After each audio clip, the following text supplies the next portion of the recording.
بینەران و هاوڕێیانی خۆشەویستی بەرنامەی کۆمەڵە و هەڵسوڕاوان وێڕای سڵاوێکی گەرم هیوای خۆشی و سەلامەتی بۆ هەمووتانە خوازین.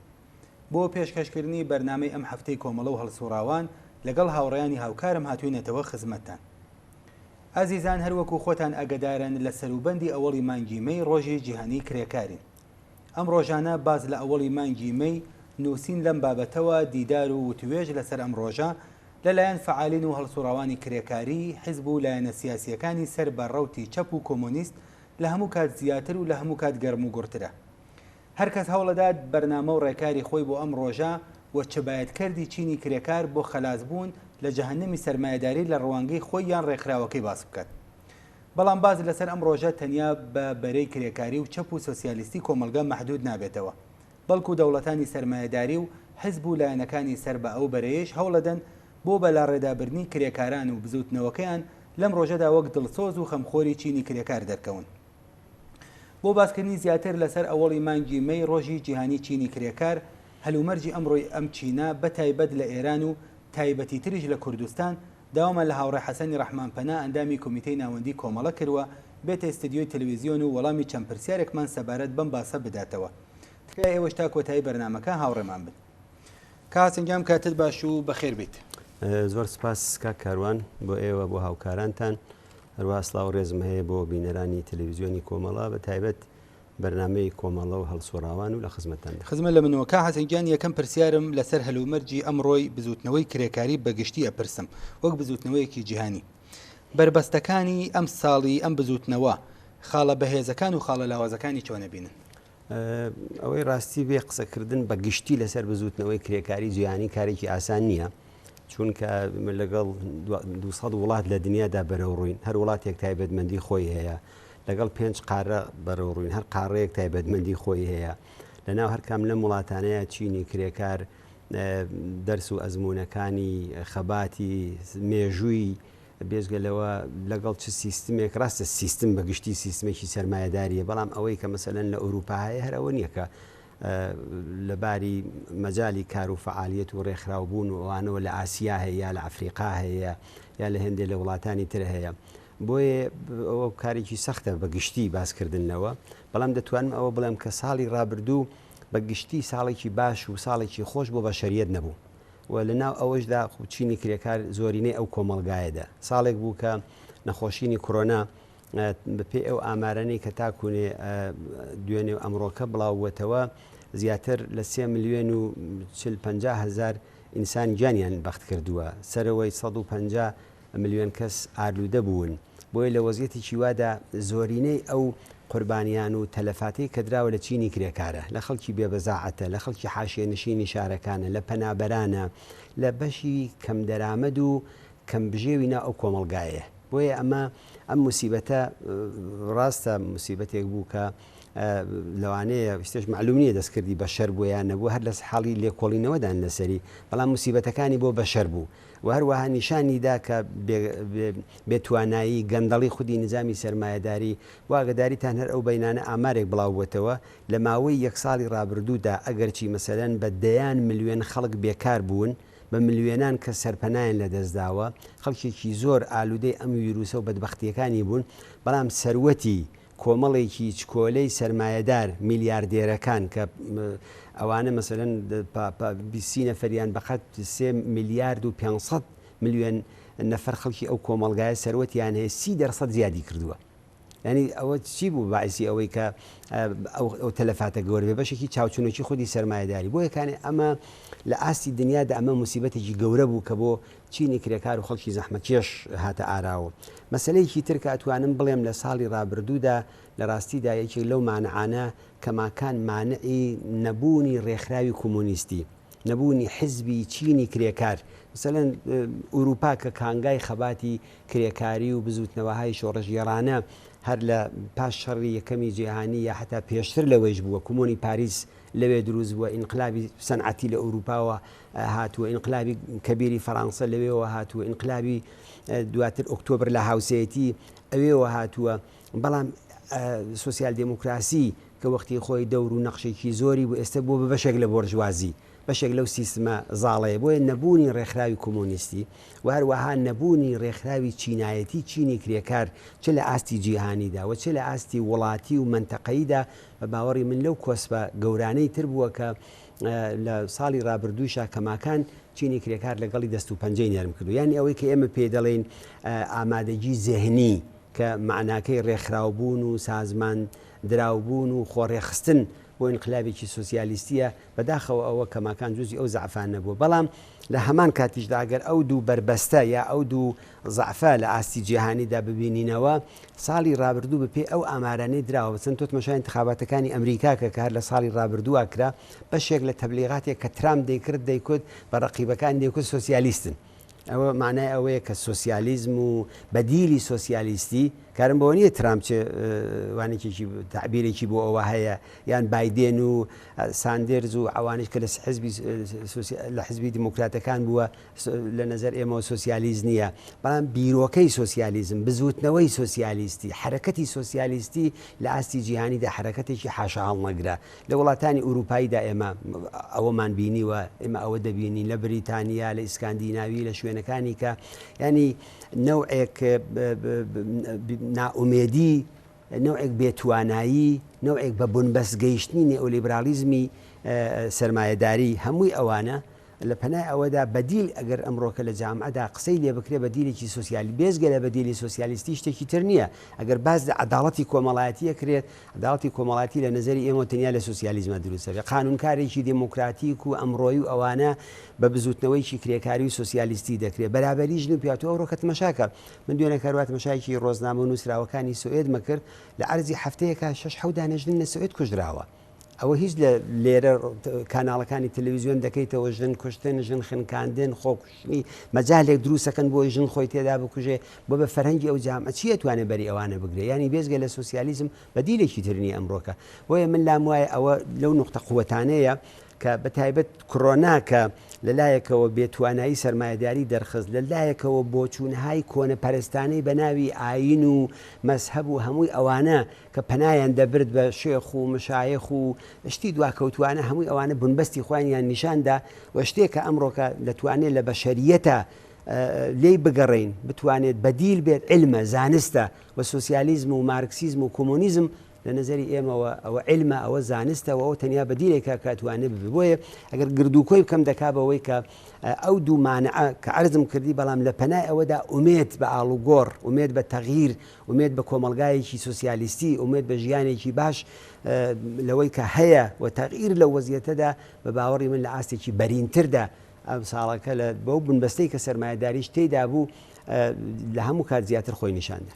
باشە کاک حەسەن خۆ دەزانی ئەو بەشە قسە و باسی زۆر هەڵەگرێت و ماوەی بەرنمەکەی ئێمەش ڕێگەمان پێنادا پێم خۆشە زۆرتر بێنە سەر باسی ئێران و کوردستان بزوتنەوەی کرێکاری لە ئێران چۆن هەڵەسەنگێنن ئەرزیابیتان لە ساڵی ڕابردوو چیە و ئەم بزوتنەوە لە چاستەکە بووە ئەوەی ڕاستی بێ بزوتنەوەی کرێکاریش لە ئێرانە خۆی خودی ئەو کۆمەلگایە گەر ئێمە چاو لێ بکەین ئێران یەکێک لە وڵاتانێک بوو کە زۆرترین موسیبەتی کۆڕۆنا لێیدا ئەسڵەن کۆڕۆنا لە خاوەرمیانەیە سەرچاوەکەی ئێرانە دەیزانین کە کاتی خۆی ئەو شرکەتی ماهان کە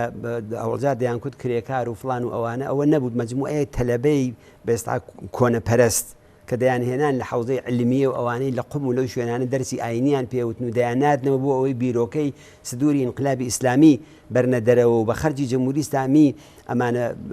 پەروارەکران ئەم کەسانە هێنەری ئەم ڤیرۆسی کۆڕۆنایە بوون و ئەوە لەلایەک خود ڕژیم شاردیەوە لە ئەوڵەوە دوایی ئەوەی کە شتەکە دەرکەوت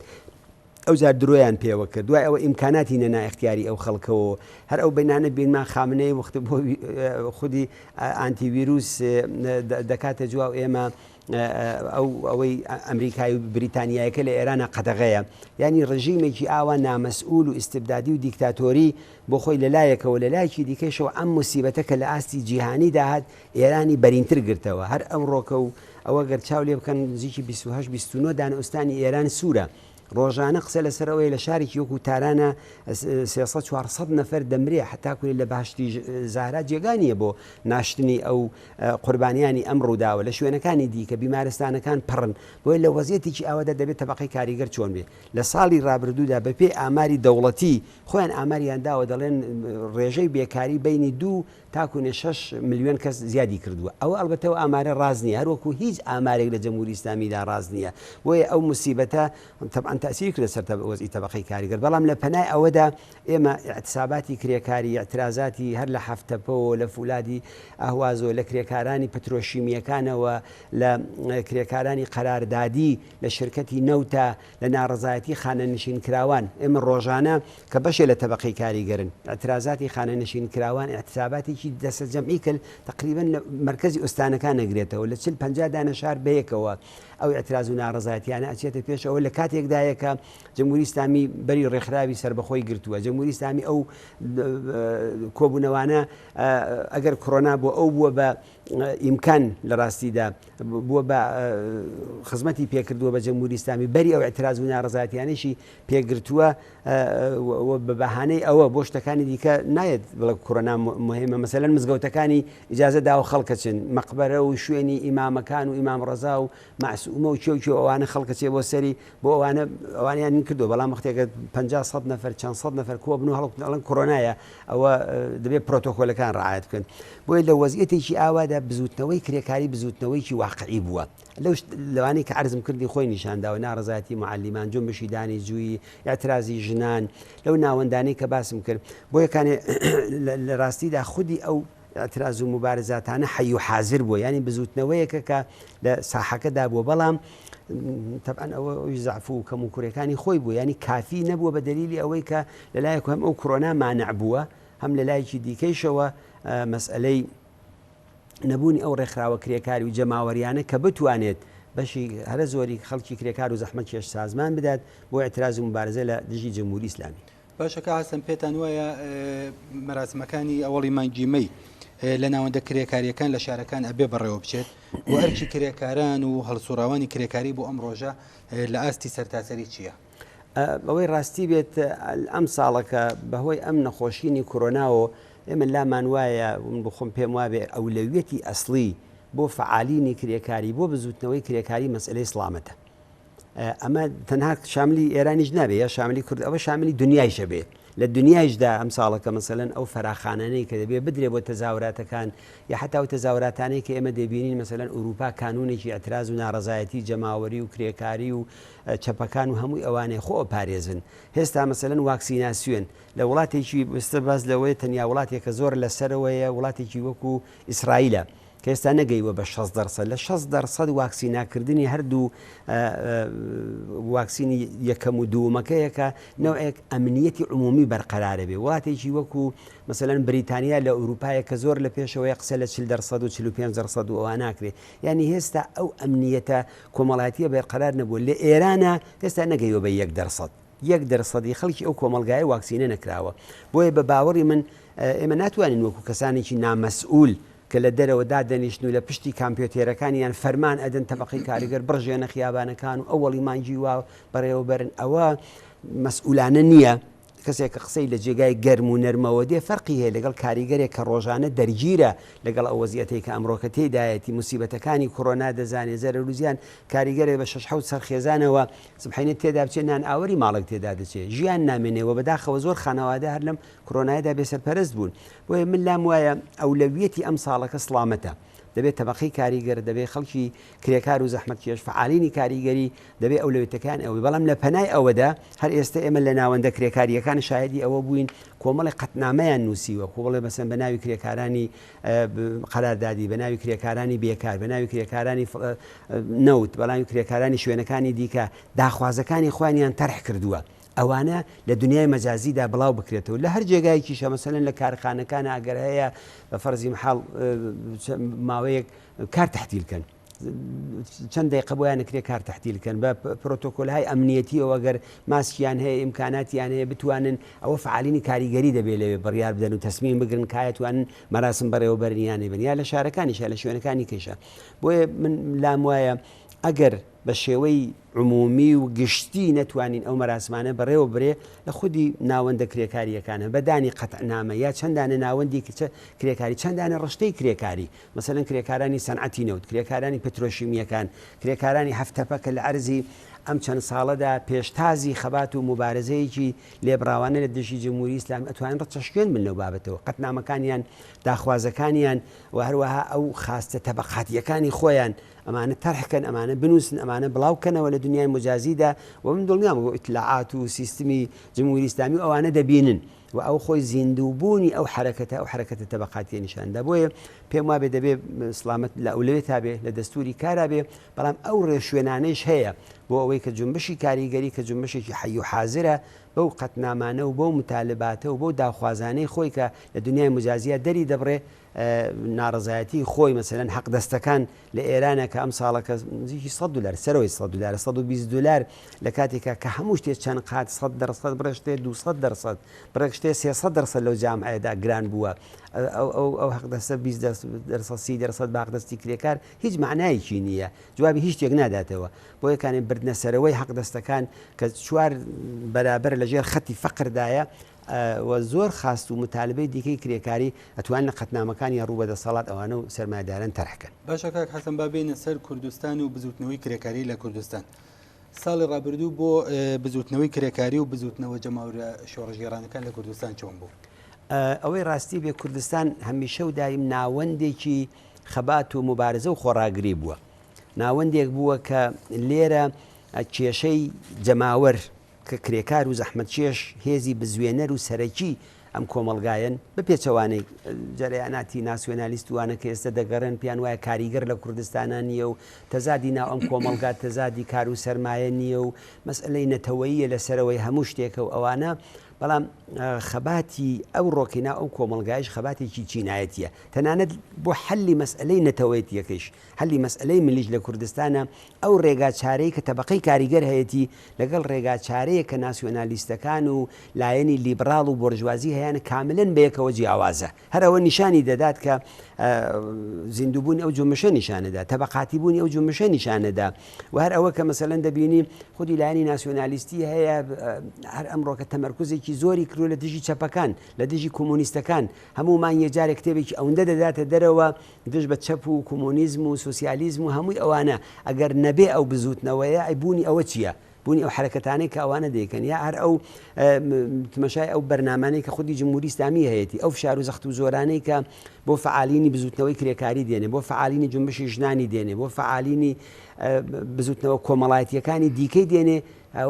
حکایەت لە زیندووبوونی ئەو بزوتنەوانە دەکە ئەوە لایەکی دیکەی ژێر ئێمە لە سەرڕای ئەو وەزیەتی کۆڕۆنا ئەوانە کە بووە ئەم ساڵەکە بەشێکی بەرچاو لەو کوشتارانەی کە کراوە لە کۆڵبەران کراوە کۆڵبەر بەشێک نەتەبەقەی کاریگەر ینی دەرسەدی بێکاری دەرسەدی هەژاری لە کوردستانە ئەگەر هەموو جارێ باس دەوەکراوە لەسەرەوەی ئەم ساڵەکە زۆرتر چوەتە سەرەوە ڕێژەی بێکاری زۆرتر بووە ڕێژەی فەقیری و هەژاری و ئەو موسیبەتانەی کە دێتەوە ناو کۆمەلگا و سەر کۆمەلگا زیاتری کردووە ئەوە بە شێرە زۆرەکەی لەسەر تەبەقەی کاریگەر و خەڵکی زەحمەتکێشە لەم کۆمەلگایەتە بەڵام بە نسبەتی ئەوانە ئێوە گرچاو لێ بکەن مەسەلەن ئێمە شاهدی هەرو اعترازاتانی اعترازی معلیمان کوردستانی گرتووەتەوە اعتراز لە دژی بێکاری کوردستانی گرتووەتەوە ئەو اعتراز سەرتاسەریانەی کە بووە کوردستان تێدا بەشدار بووە مزافەن مەسەلەن ڕۆژی جیهانی ژن لە زۆر جێگادا ناگیرێ بەڵام دەبینی لە کوردستان دەگیرێ لە سناگیرێ لە سەقزە گیرێ لە مەریوانە گیرێ لە شنۆ نەغەدا گیرێ لە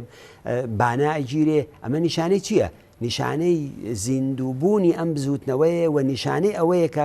ئەو بزوتنەوانە لە کوردستانە بزوتنەوەهایکی سیاسین کۆمەلگای کوردستان کۆمەلگایکی سیاسیە کۆمەلگایە کە من بە ئیتمینانەوە دەڵێم 95% خەڵکی ئەم کۆمەلگایە دژ بە جمهوری ئیسلامی ئەگەر ئێستا لە سەروبەندی هەڵبژاردننی ساڵی 1950 دوور کەوتوینەتەوە و زۆری لێ نەگوزەراوە و خەریکی بەناو هەڵبژاردنێکی دیکەی خوردادمانگی جمهوری ئیسلامی نزیکە بینەوە خەڵکی کوردستان 42 ساڵ لەوە پێش نایەن بە جمهوری ئیسلامی ئەو نایە ئێستا بەرینتر بووتەوە ئەو نایە ئەمڕۆکە گشتگیرتر بووێتەوە ئەوە نیشانی دەدا ئەم کۆمەلگایکی سیاسیە و ئەگەر هەر بەو ئاستی شوێت مەشایکەی ڕاهبەرانێکی زۆر سیاسی ناسراوی کرێکاری لە کوردستان هەن کە ئەتباری جیهانیان هەیە لە دنیادا دەناسیرن قسەی یەکەمەکەن لەناو بزوتنەوەی کرێکاری ئێرانە خەت و بۆچوونێکی ڕادیکاڵ و شۆڕژگێڕانەکە ئەوەن لە خۆیانی نیشانی دەن هەر ئێستا هەر ئەوڕۆکە من خەبەرم زانی ویا لەگەڵ کەسا قسە باسکراوە فعالینی کاریگەری هەڕەشیان لێکن ئەوەی مانگیمەی بەڕێوە نەبن خۆیان دەزانن کۆڕۆنا ئەو هەموو موسیبەتە لەسەر تەبقی کاریگەر هەیە بەڵام دەترسن لەم بزوتنەوەیە کە بزوتنەوەیکی حەی و حازرە بەڕێوە بچێ بۆ یەکانێ من لام وایە جنبشی کاریگەری لە کوردستانە جنبشێکی زیندووە جنبشێکی حەی و حازرە جنبشێکە لە هەموو ئەو بۆنانەیشا کە عەرزم کردی لە مەراحەتا مەراسمایە کە مربوط بە جەرەیانی چەپ و سوسیالیستە و جەرەیانی سوسیالیستی کوردستان کە بەلای منەوە کۆمەڵەیە نەخشێکی زۆر تەسیرگوزاری لەناو ئەو حرەکەت و بزوتنەوانەی هەیە باشە کاسن هەروەکو خۆشت ئیشارەت پێکرد کوردستان تایبەتمەندی خۆی هەیە زۆربەی بۆنە و مەراسم و ساڕۆژەکان لە کوردستان بەڕێوە چوون ڕژیمیش هەوڵی خۆی بۆ تێکدانی ئەوان داوە لە ئەگەری بەڕێوەچوونی ڕێوڕسمی دەوڵەتی ئەرکی کرێکاران و هەڵسوڕاوان لە کوردستان چییە؟ ئەوە ساڵهای ساڵێکێک لەو کێشانەیە کە لە کوردستانە هەیە جاری وا بووە مەسەلەن بەشێ لە فعالینی کاریگەری و توانە بچین و بیگرین بە دەستمانەوە ئەوە یەکدانە نمونەی تاریخی هەیە لە سەقزا قەومە وەختی خۆی لە ساڵۆنی کاوە لە دەهەی پێما بێ هەفتادا بوو کە ئەو کاتێک کە فەرماندار و خەڵکی دیکە و ئەوانە چ بوون و مەراسمیان بەڕێوە برد کۆمەڵێ لە فعالینی کرێکاری شاری سەقز بەتایبەت خودی کاک محمودی ساڵحی لە پێشیانەوە بوو چوونە ئەوێ و لە ڕاستیدا ئەو مەراسمیان کرد بە دەست خۆیانەوە و عملەن بە سرودی شۆڕەژگێڕانە بە قسەی ڕادیکاڵ بەرنمەکانیان لە خودی ئیدارەی کار و ناوەند و نەهاتە دەوڵەتیەکان تێکدا و بوو بە بەرنامەی ئەوان ئەوە شەرت نییە لە هەموو جێگایەکە ئاوا بەڕێوە بچێ ئەگەر کاریگەران لە هەر جێگایەکە بتوانن ئەو مەراسمانە بکەن بە مەراسمی خۆیان و لە ڕاستیدا بەو شێوەیە هینی بکەن ئەوە مۆزوعێکە بۆ خۆی و فعالینی کاریگەری دەبێت لە مۆردیۆ تەسمیم بگرن کە ئەو قدرەتە ئەو زەرفیەتە ئەو بربەرەکانەیە لەگەڵ ئیستبداد و نیروهای ئیتلاعاتی ئەوانە بۆیە بەگشتی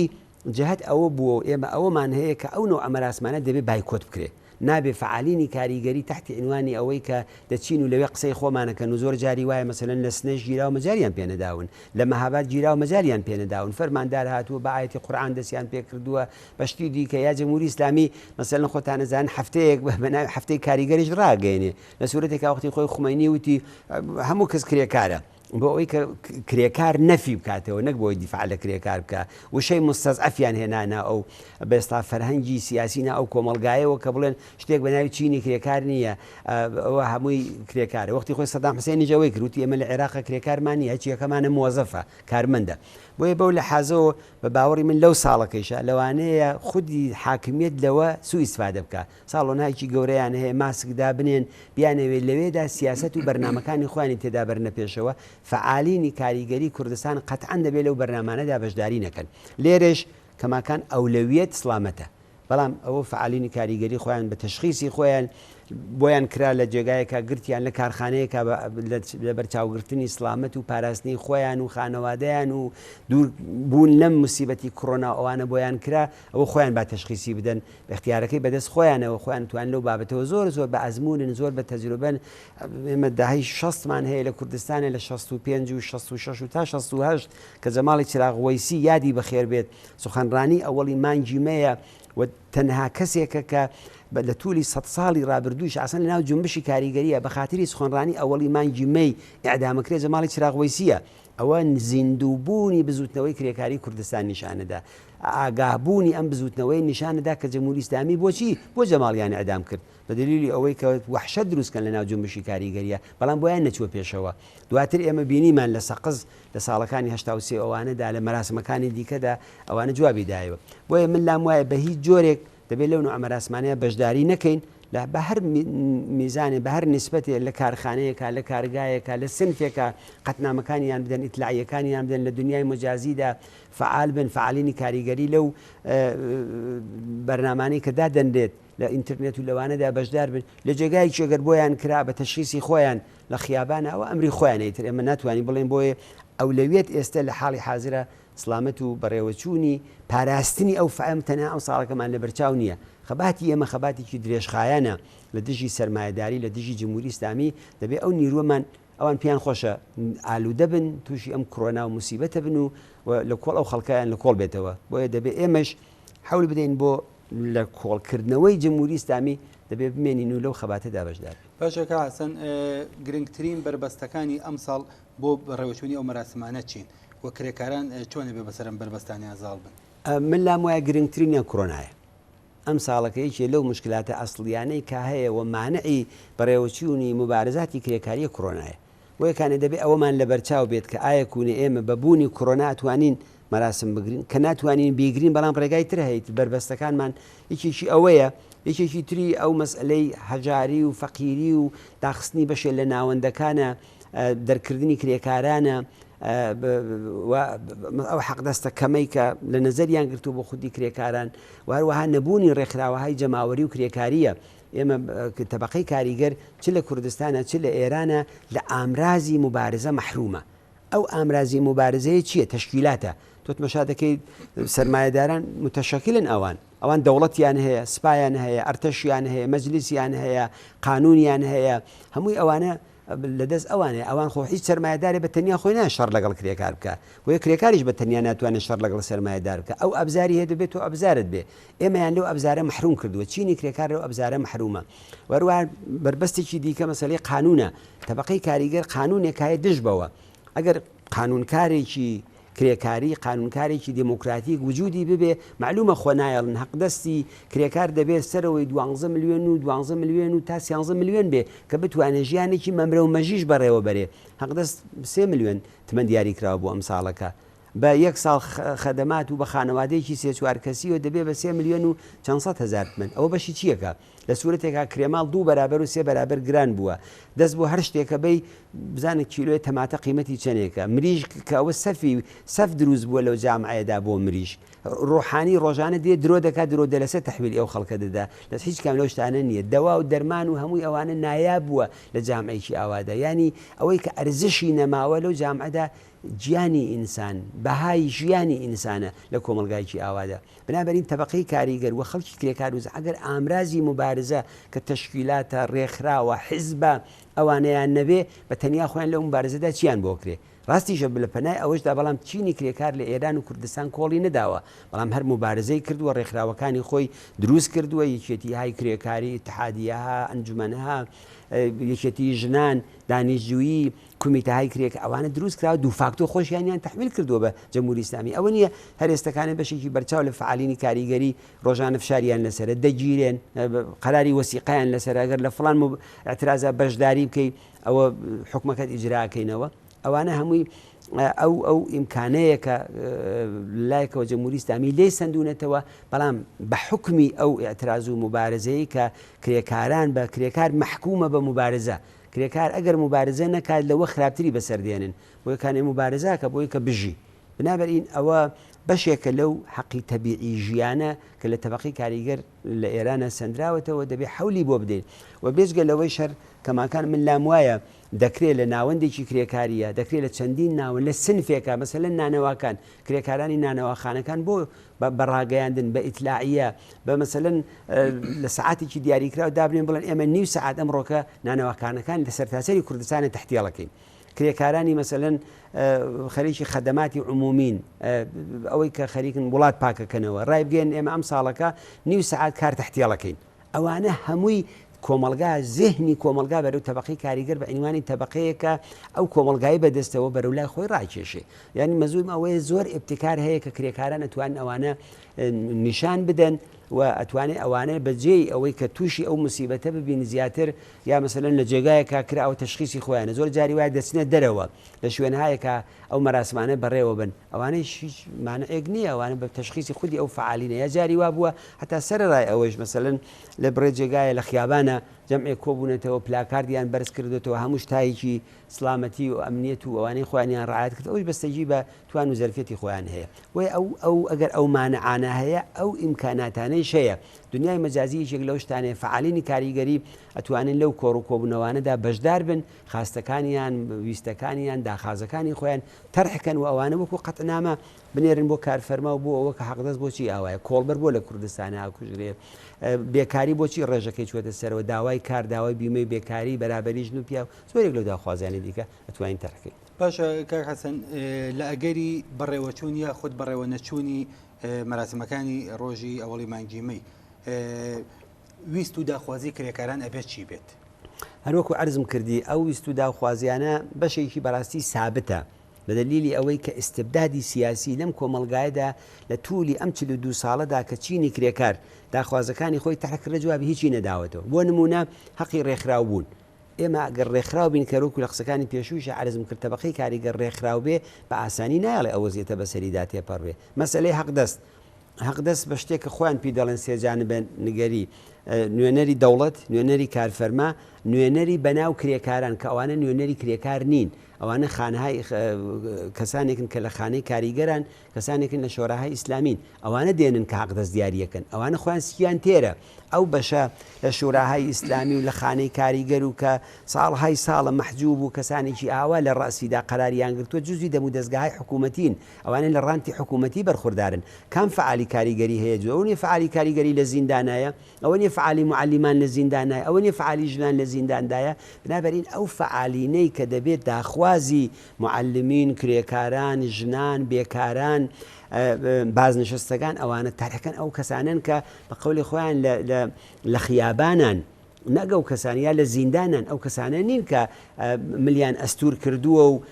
خەریکن لە ڕانتی حکوومەتی بەهرەمەندن و ماشێنی ئاخرین سیستم لە ژێر پای خۆیانایە و منداڵەکانیشیان بەشێکن لە نزیک لە ئاغازادەکان و ئەوانە نوێنەری کرێکاران نین بۆیە مەسلەی حەقدەستەکان لە پەنای تەشەکل و ڕێکخراوبوونا مەسئلەی قانونی کارێکە دەبێ حەولی بۆ بدەین ڕاستە ئەوە هێزی دەوێت لە شرایەتی ئەمڕۆی کۆڕۆناییدا بەزمەکە تەبەقی کاریگەری ئێران لە ئاستێکی زۆر بەرینە هاتایەتە مەیدانەوە بیتوانێت قانونکارە بگۆڕێ ئەوەی کە لە ساڵی 58 و ئەوەدا گەورەترین مەراسماتی ئەوەڵی مانگیمەی 58 کراوە کە فەزایەکی سیاسی کراوەتەوە ئێستا لە کوردستانە جەمهوری ئیسلامی هەر حزوری نەبووە ئەگە بووە لە پادگانەکانە بووە لە شوێنەکانی درا ڕێکخراوە چەپەکان و ڕێکخراوە کۆمونیستەکان بوون بزوتنەوەی دانیشتجووی فعال بووە لە شارێکی وەکو تارانە مەسەلەن چریکەکان کە ئەو دەمە قسەی یەکەمیان دەکرد 300-400 هزار کەسیان هێنا خیابانەوە بۆ ئەوەڵی مانگیمەی بۆیە دوای ئەوە کە ئیستبداد هاتووە ئیستبداد کۆڵەکەکانی استبداد لەسەر شانی کرێکار لەسەر شانی زەحمەتکێش لەسەر شانی ژن لەسەر هەمووی ئەوانە ئەو استبدادە پایگر لە ئێرانەوە بەتایبەت استبدادێکی مەسهەبیش استبدادێکە سەرچاوەکەی بە ئاینی شیعە و بەوە فریشیگر لەو کۆمەڵگایەدا بۆیە ئەوە ئەو داخوازانە دەبێت تەرح بکرێت هەروەها مەسئلەی سڵامەت مەسئلەی واکسین 1% ئەو کۆمەلگای ئێستا واکسین لێنەدراوە بێهداشت و دەرمان کە پەرستارانێک کە بەڕاستی ئەو ساڵە لە 1-2 ساڵی ڕابردوودا ئەوانە قارەمانانی خۆپارێزی ئەو کۆمەلگایە بوون زۆر جار پیان دەڵێن پێشمەرگە حەق وایە وایان پێ بڵێن دوکتورەکان پەرستارەکان بەشی بێهداشت و دەرمان ئەوانە زۆرترین خزمەتیان بەو کۆمەلگایە کرد دەبێت ڕێزیان لێ بگیرێت دەبێت لەوحی تەقدیر بکرێتە ملی ئەو کەسانەوە هەم ڕۆژانە دەبێت شاخە گوڵیان بۆ برێ جەمهوری ئیسلامی ئەوانەی وێڵ کردووە لە بەرابەر کۆڕۆنادا بە سەدان کەس لە دکتور و بێهیار و پەرستار و ئەو خزمەتکارانی گیانیان بەخت کردووە تەرحی داخوازەکانی ئەوان ئەوەی کە دەڵێن با بە ئێمە ماندوین شەو ڕۆژمان کردووە بە یەک وەختمان بۆ نییە بۆی چی ئەبێ ئەوانە بکە کرێکاران دەبێ ئەوانە بکەن فعالینی کاریگەری دەبێ ئەوانەکە بۆیە تەرحی هەمووی ئەو داخوازانە بەرابەری ژن و پیا و ئەمانە جارێکی دیکە لە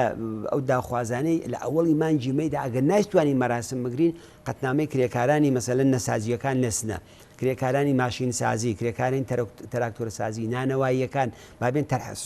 داخوازەکانی خۆیان تەرەکەن سعاتکاری کەم حەقی بیمە بەرابەری ژن و پیا و بردنەسەرەوەی حەقدەستەکان ئەوانە هەمووی ئەو داخوازیانن کە هەر بەشێ لەو کرێکارانە و بەشی یەکگرتووتریش لە ئاستی خودی بزوتنەوەی کرێکاری لە کوردستانیشا دەتوانن بە ناوی جنبشی کاریگەری کوردستان ئەو قەتنامانە بدەن ئەو داخوازانە تەرحکەن هەروەکو جنبشێکی سیاسیە جنبشی کاریگەری جنبشێکی سنفی نییە بەتەنیا هەر مبارزەیەکی اقتصادیش کە لە بەرابەر سیستمی سەرمایەداریدا دەکرێت مبارزەیەکی سیاسیە بۆیە ئەوانە ئەو داخواز و مطالباتن و من پێم وابێ فعالینی کاریگەری لە کوردستانە خۆشیان بۆ حاضر کردووە و حولی ئەوەش زیاتر دەدەن کە لەم ماوەی هەفتە و دە ڕۆژەی کە ماوەتەوە ئەو داخوازانە زیاتر فۆرمولە و تەرحکەن.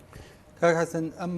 بابەتە قسە و باسێکی زۆر هەڵەگرێ وەکو لە سەرەتای بەرنامەکەی ئاماژەمان پێکرد کاتی بەرنامەکەمان ڕێگەمان پێ نادا بەڵام لە کۆتاییە ئەگەر پەیامێک قسەیەک هەیە بۆ کامڵتربوونی قسە و باسەکەت فەرموو. وڵاگەر ئیجازە بدەی پێم خۆشە دووشت بڵێم. یەکێکیان ئەوەی کە سەرەتا هاتنی ئەوەڵی مانگی مەی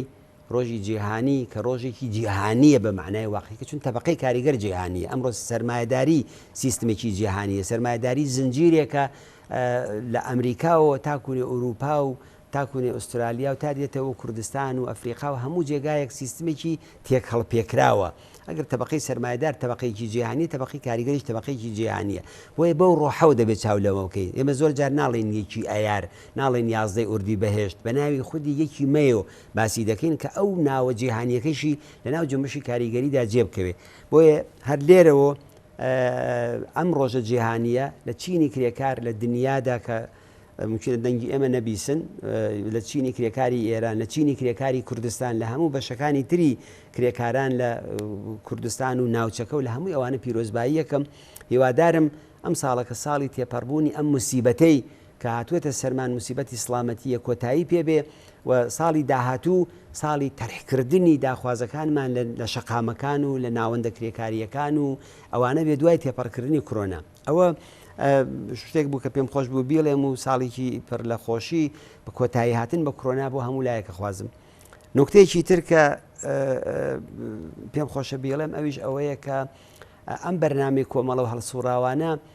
لە پاش کۆنگرەی هەفتەی کۆمەڵەوە تا ئێستا لەلایەن هاوڕێی زۆر خۆشەویستمان کاک فەرهادی شەعبانی بەڕێوە چووە. کاک فەرهاد زۆر بەداخەوە لەم ڕۆژانەدا تووشی نەخۆشینێکی سەخت بووە، بەڵام لە ناوەوەیش هاوڕێیانی ئێمە بنەماڵی گیانبەختکردوانی کۆمەڵە تێکۆشەرانی سیاسی لە دەرەوەی وڵات ئاگداری ئەو نەخۆشینەی کاک فەرهاد هەن. هاوڕێیانمان زۆر بە پەرۆشەوە بە شوێن ئەوە دەمزان وەزی کاک فەرهاد چۆنە و هەروەها چون ئەم بەرنمەیەش کاک فەرهاد خۆی بەڕێوەی دەبرد، سناریۆکەی ئەنووسی، سوالەکانی دیاریە کرد، باوەڕکە یارمەتی ئێمەیە کرد لە ئەوەی کە معلوماتی بۆ کۆ کردین و بۆ ئێناردی نەگەر مەسەلەن منێک پاتایەتم مساحبەیەکم کردای زۆر زۆر ماندوو دەبوو بۆ بەرنمەیەوە. بۆیە پێم خۆشە لێرەوە قەدردانیەکی زۆر زۆر پڕبەدڵ و هاوڕێیانە لە کاک فەرهاد بکەم کە لە ماوەی ئەو 4 ساڵەدا جیا لە کاری دیکە لە چەندین بەرنمەی دیکە لە سایتهایەکی دیکەدا بوویەتی ئەو بەرنمەی بەڕێوە بردووە و لە ئێستا بەولاوە ئەگەر کاک فەرهاد بۆ ماوەیەک دیار نابێت هیوادارین هەرچی زووتر سلامەتی خۆی بەدەست بێنێتەوە بتوانێت بێتەوە جارێکی دیکە لە شاشەی تەلەڤیزیۆنی کۆمەڵە و لە بەرنمەی کۆمەڵە و هەڵسوڕاوانەوە بەو دەنگە بەهێزەی خۆی لەگەڵ هەڵسوڕاوان و تێکۆشەرانی کۆمەڵە قسە بکاتەوە، لەگەڵ خەڵکی کوردستان قسە بکاتەوە و ئەو بەرنمەیە لە ئێستا بەولاوە لایەن خودی کومیتەی تەکشەوە کە لە مساحبەیەکی شاکە جارێک بەیەکەوە بوومان ناوی کومیتەکەیشمان معرفی کرد و لەژێر چاودێری ئەو کومیتەیە بەڕێوە دەچێت. بۆ یەکانە پێم خۆش بوو ئەوەش بە هاوڕێیانی هەڵسوڕاومان بڵێم کە ئەو غەیبەتەی کاک فەرهاد بۆ ئەوە دەگەڕێتەوە ئەو ناساخیەیە کە هەمومان بەیەکەوە ئومێ دەخوازین هەرچی زووتر بە هیمەتی پزیشک و ئەو دڵسۆزانەی کە هەن وە چوەتە ژێر چاودێری پزیشکیەوە و ئومێت هەیە بۆ ئەوەی کە ئەو سلامەتیەکەی بەدەست بێنێتەوە. لە ئێستا بۆ لاوە خودی بەرنمەکە ڕاستەوخۆ لە ژێر چاودێری لە کومیتەی تەکشا بەڕێوە دەچێت و غەیبەتێکە کاک فەرهاد هەیەی بۆ زۆر لە هاوڕێیانمان ڕۆژانە پرسیارە بەهۆی ئەو نەخۆشینەوەیە. هیوادارم لەو بابەتێشەوە خەبەری خۆشمان بێ بۆ